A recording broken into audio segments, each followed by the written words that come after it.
안녕하십니까. 소공TV 박병희 중개사입니다. 지난 시간에 이어서 오늘 말씀드리려는 건요. 어떻게 하면 중개를 좀 잘할 것인가 요거에 대해서 좀 얘기를 나눠보려고 합니다. 자, 사실 지난 시간에 이 얘기를 하려고 했는데요. 서론이 좀 길었어요. 그래서 제가 어쩔 수 없이 좀 잘랐고요. 자, 오늘은 본론을 좀 얘기를 드리려고 그래요.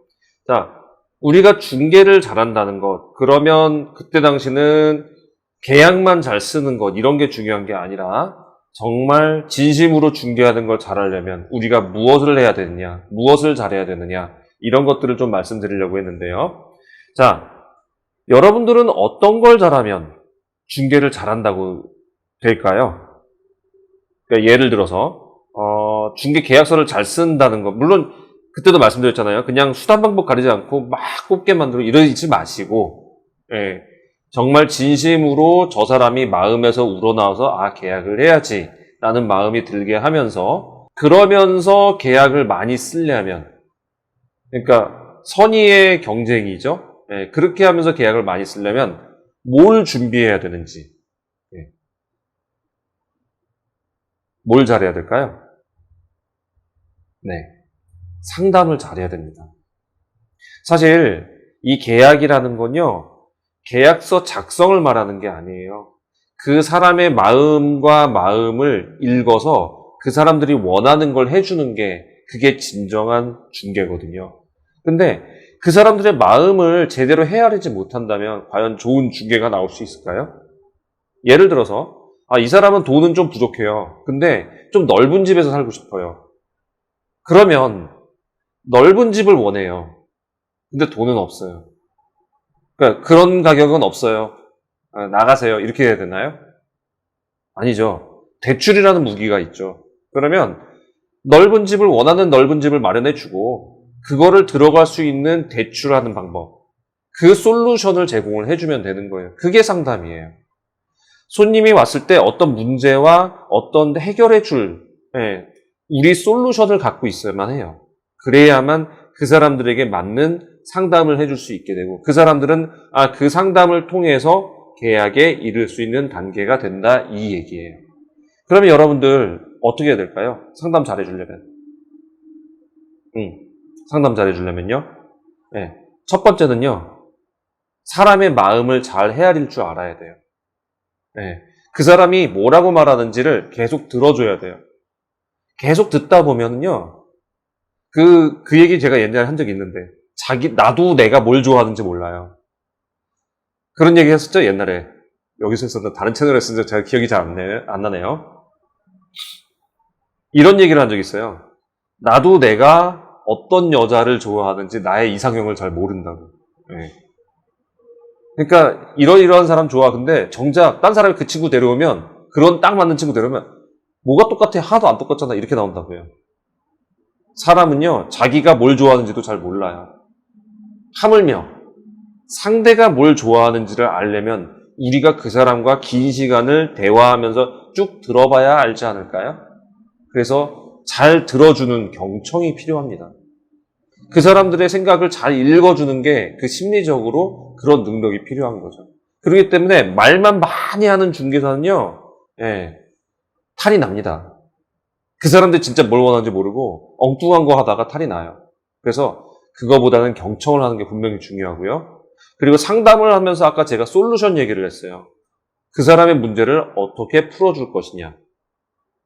어떻게 풀어줄 수 있을까요? 네, 공부를 해야죠.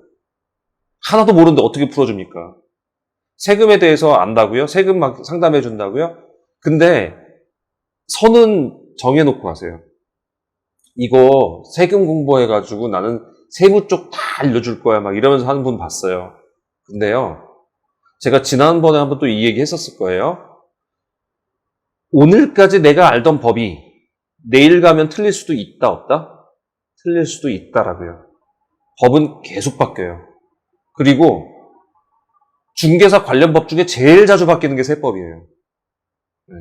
그리고 우리는 각계 전문가가 있지 않습니까? 세무를 잘하는 전문가는 누구예요? 세무사예요. 자, 소송을 잘하는 전문가는 누구죠? 변호사예요. 우리가 중개사로서 중개사가 있어야 될 위치를 정확하게 파악하자고요.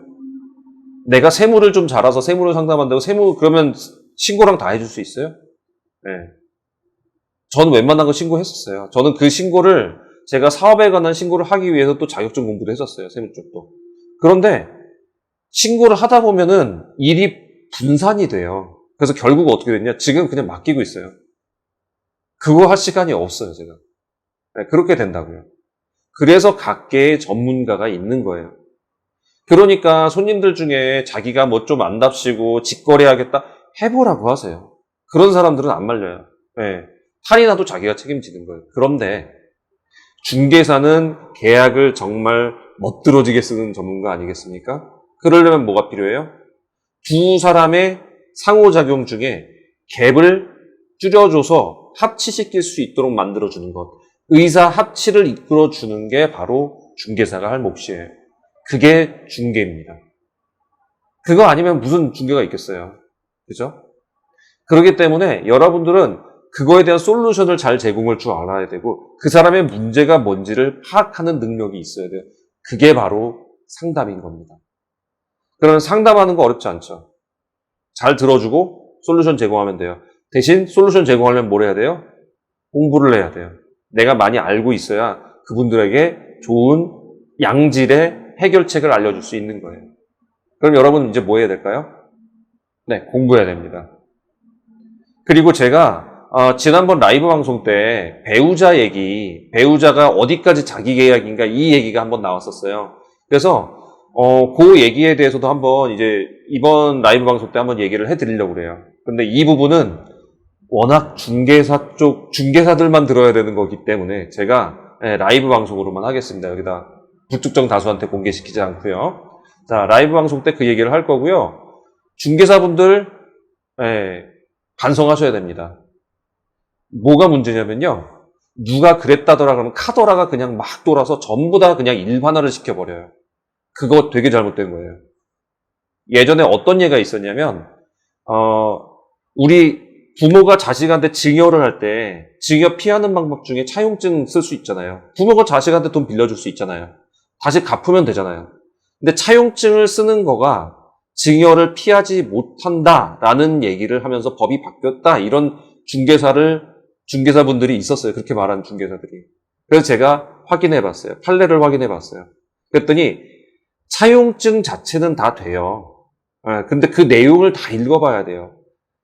판례에서 이렇게 나왔다 그러면 끝나면 안 돼요. 그 판례를 원문 검색해가지고 어떤 사례가 있었는지를 정확하게 숙지하고 넘어가야 솔루션을 줄 수 있는 거예요. 그 사건 한번 있고 나니까 그 판례 한번 있고 나니까 사람들이 다 차용증으로 증여 못한대요.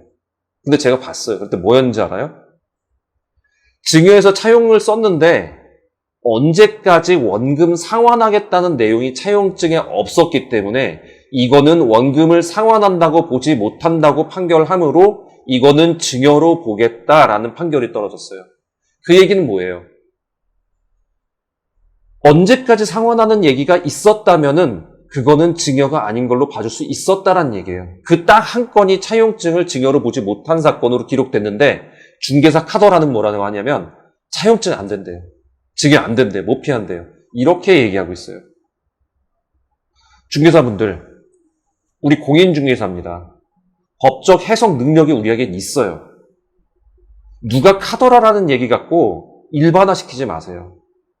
증여가 차용증 갖고 안 된다가 아니라 차용증에 원금 상환에 대한 계획이 없었기 때문에 그걸 증여로 보겠다라고 됐던 거예요. 차용이 전부 다 안 된다라는 그 일반화가 성급한 일반화고 틀렸다라는 얘기예요. 중개사분들 공부하셔야 됩니다. 이렇게 해가지고는요, 일반 사람들한테 못 당해요.